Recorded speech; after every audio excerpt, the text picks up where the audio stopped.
Good morning, everyone. It is Sunday morning, but it is also Mother's Day here at Goats with Horns in Arizona in the US. We're partnered up with Real Time Rescue to share the goings on, the animal stories, and the updates, and all the things about our sanctuary here. So I thought we'd do a little check-in and also talk about some of the mothers here at our sanctuary. Right now, as you can see, the goats have not settled down yet. They're still on cleanup crew, crumb duty, just getting every last little bit, still a little riled up. So I'll maybe wait for them to chill out a little bit while I give you our regular updates. I'm panning here on one of these turkey ladies here. I believe that's Lady A. Sorry, Giuseppe's wonderful Good Morning Crow might have been louder than me saying her name. I believe that's Lady A. Three of the turkey girls look very similar, so I have to like really study their feathers in order to tell who is who. And I'm pretty sure that's Lady A. And I'm pretty sure that she is also a mother. No, when the turkey females in the past have had babies, we sometimes don't know who is the actual mom because the little chicks will mostly follow their mom. Not had chicks in a while, which is a good thing, even though it's so cute and fun to have little baby chicks running around. You know, we are a sanctuary. We are trying to save animals, not breed animals. And we're so limited due to space and, funds that we can only take in so many animals. And if the animals that we have in our, protective custody have babies, then that's just less animals in need that we would be able to save. So we do have our male turkey, Fernando, here, and he is our only male. And he did have a vasectomy a few years back, with him showing off his beautiful tail feathers. Um, he and his father, who has since passed away, they both had a vasectomy because you can't just neuter a bird.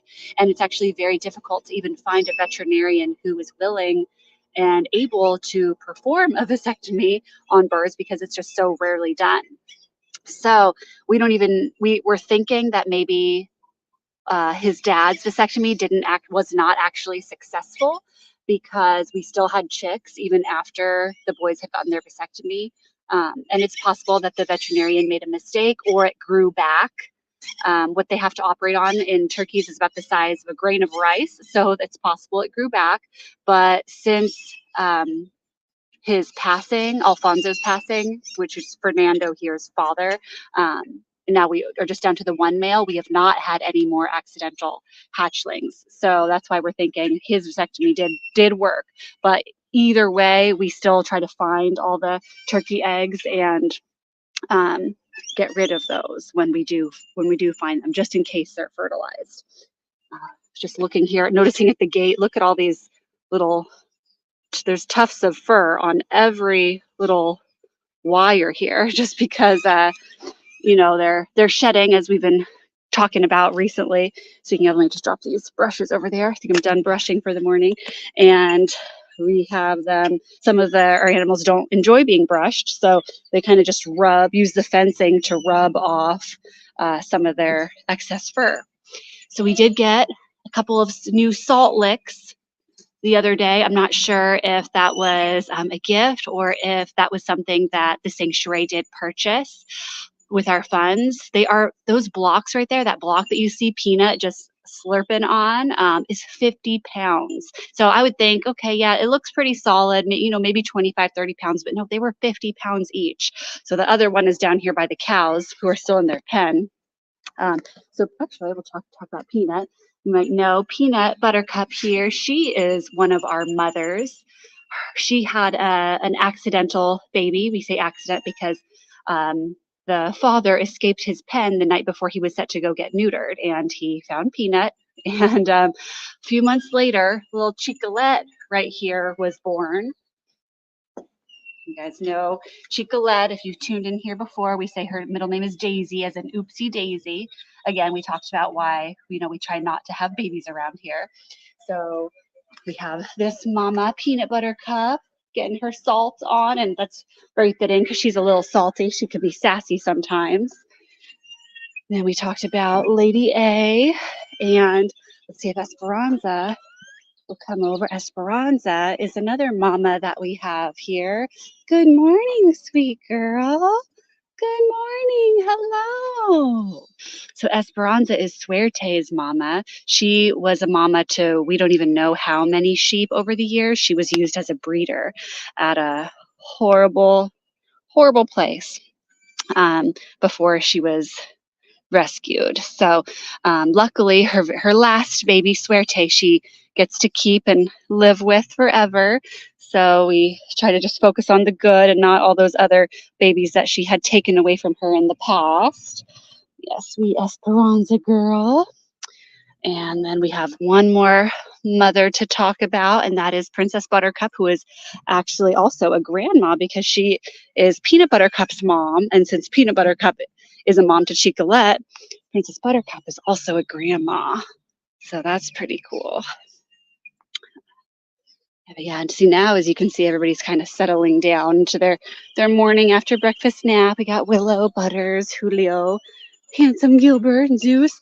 We were just talking about you, Princess. You're a grandma. So you're like a mom double, huh? Princess Buttercup here. Her and Gilbert are our oldest goats. So you can see she, sometimes is lifting up that leg. And we've talked before about her arthritis and how she gets, medications for that. And it looks like she got some little eye boogies right now. It happens here. We are in Arizona, which is part of the Sonoran Desert. So sometimes it's hard to remember because, we look around, it's like, oh, we're just in a town, there's a main street, just beyond a couple walls over there. But we still are in the middle of the desert. We've just, humans have just built over the desert, but we still are in the desert. So we have a lot of dust in the air, and we do notice that sometimes, like recently, one of our turkeys was kind of a little squinty for a couple days, and right now it looks like Princess, her eyes a little irritated, but it doesn't look like infected or anything, just probably got some dust in there, huh Grandma? Oh, Grandma. She's just the sweetest baby, who's also a mama and a grandma. And then we're pretty sure that Pretzel, the hen, is a mom as well. Don't want to walk away, but I gotta give another little update about Pretzel because we have kind of two things to talk about her.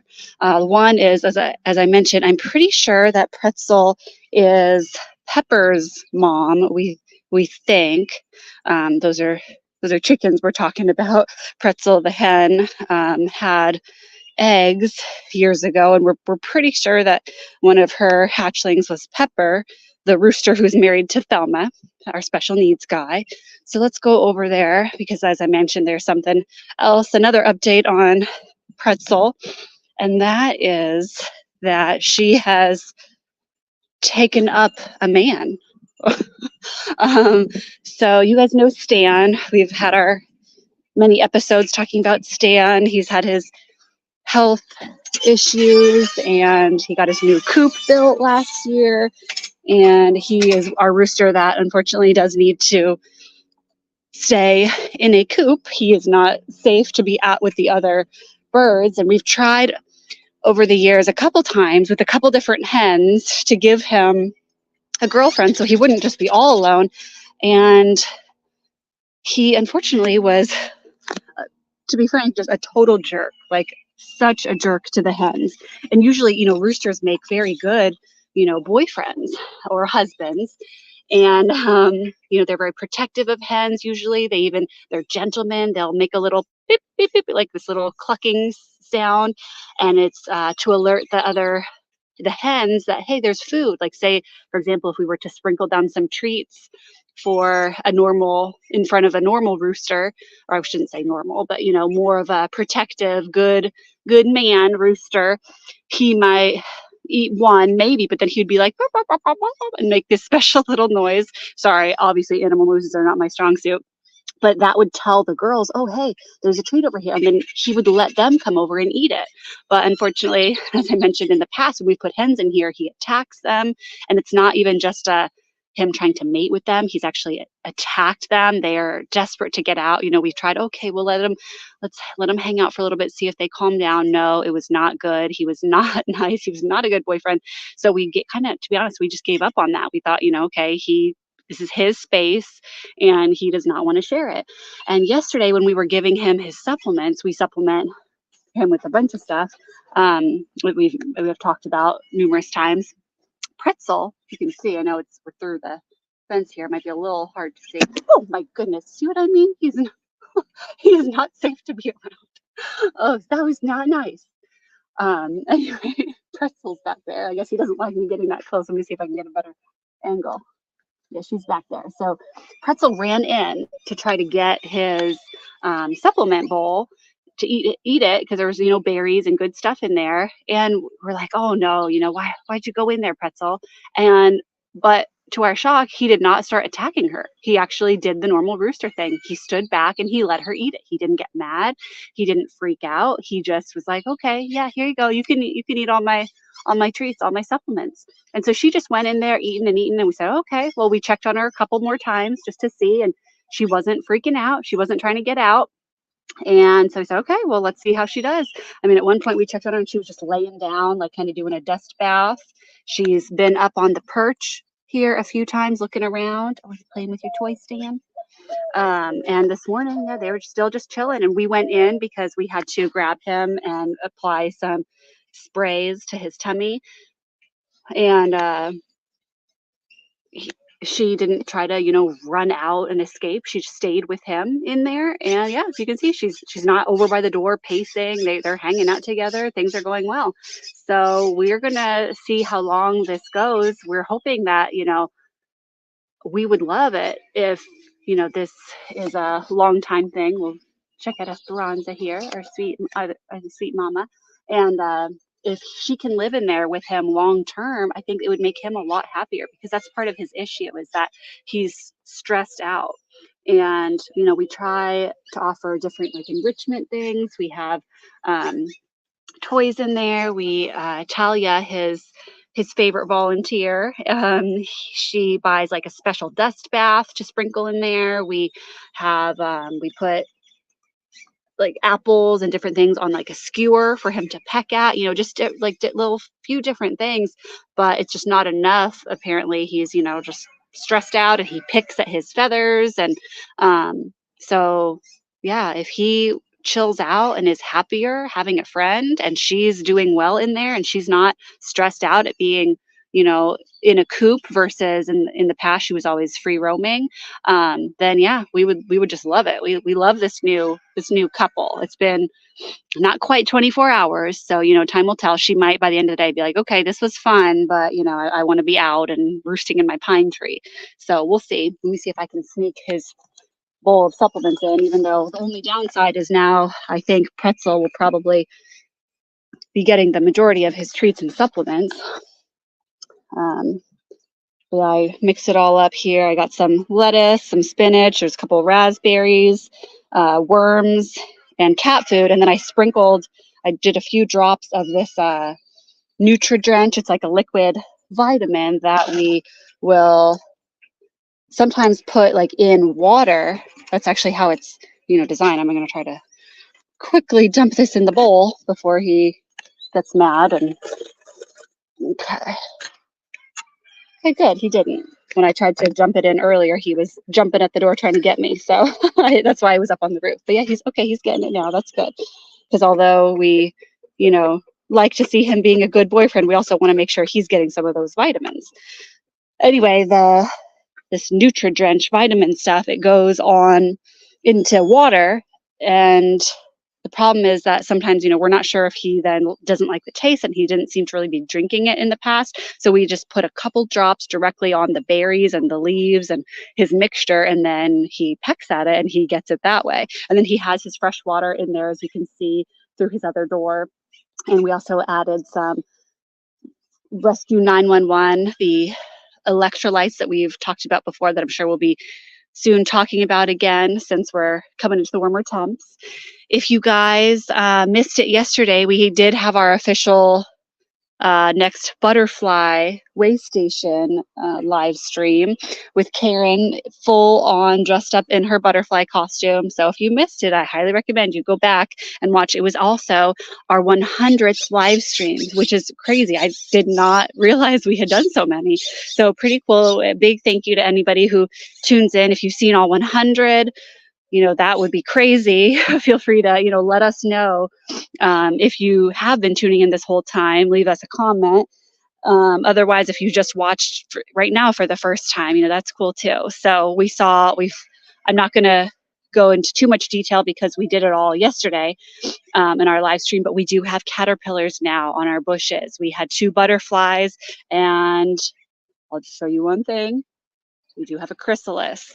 So I'm not going to get all into it, but just in case you're new here, if this is the first time tuning in, we are also a pollinator friendly sanctuary here. We are considered a monarch way station, although these blue passion flowers are not for the monarchs. They are for the fritillary butterflies, which are native to the Southwest here. But we go through a whole thing every year to make sure that we can support all stages of life here with the various plants that they need to lay their eggs, to eat when they're caterpillars, and then later to be able to drink after it's pollinated, or I'm sorry, to drink after they hatch into butterflies, and then they are, needing to drink that nectar. So that's pretty neat. And then our other one update, we will not be able to see because they are very skittish, but you'll notice a food and water bowl up here. And that is because we have 2 feral kittens living in this wood pile. We have not seen the mom, and they're still pretty young, so we don't know if the mom abandoned them. We don't know if the mom passed away, if she was hit by a car. We really honestly have no idea. We also aren't sure who the mom is because all the ferals that we know of around here, we assumed that they were all fixed. We're big into TNR here, trap, neuter, release, and making sure that all the animals are fixed here so that they're not, putting out more babies, since kittens are adorable, but, cats, they breed so prolifically, and we have such a problem here with strays and feral cats. So, hi, Pie. So if I walk in here, the metal man cave, and I see that Pie, and that must mean Pepper. Oh, let's see. He's gonna hide from me. Pie and Pepper. Oh, it's okay. It's okay. If Pie and Pepper are in here, that means that the dog is in the yard. And because normally these are our yard chickens. There are 2 out of 3 of our special needs chickens. Thelma, the dog, does not care about, and Nicholas kind of blocks her, so she's kind of covered by a bush. But these other guys, just to be safe, we keep them away from the dog. So that just tells me that when I go out this door, I need to be very careful to close it behind me because the dog must be, they're going potty or playing fetch back there or something. So I'm going to make sure that I'm very careful going in and out that door. And then after the dog goes back inside, we'll let Miss Pie and Pepper back out into the yard. As you see, he's hiding, and if I go over there, he's going to start running around and spazzing, so I'll just let him be. But yeah, I think that's our Mother's Day update here and our regular Sunday check-in. I want to thank you guys so much for tuning in. If you'd like to see more from us or support us, we have a bunch of links in the description box for our Amazon wish list. You can sign up to be a sponsor of one of our animals on our Patreon. We also have our social medias like our Facebook and Instagram page linked because we post on there, a couple times a day, so that way you can see more and learn more about these animals. And feel free to look back at some of our old live streams and tune in because Karen is starting a new series, kind of a sanctuary spotlight, where she's going to talk about some of the animals' stories, where they came from. We've touched on some of them before, but Some of them have some unique, interesting histories, and Karen is going to be going into more detail on some of our friends here. So thanks again, and to all of those who celebrate, happy Mother's Day, and we'll see you next time. Bye.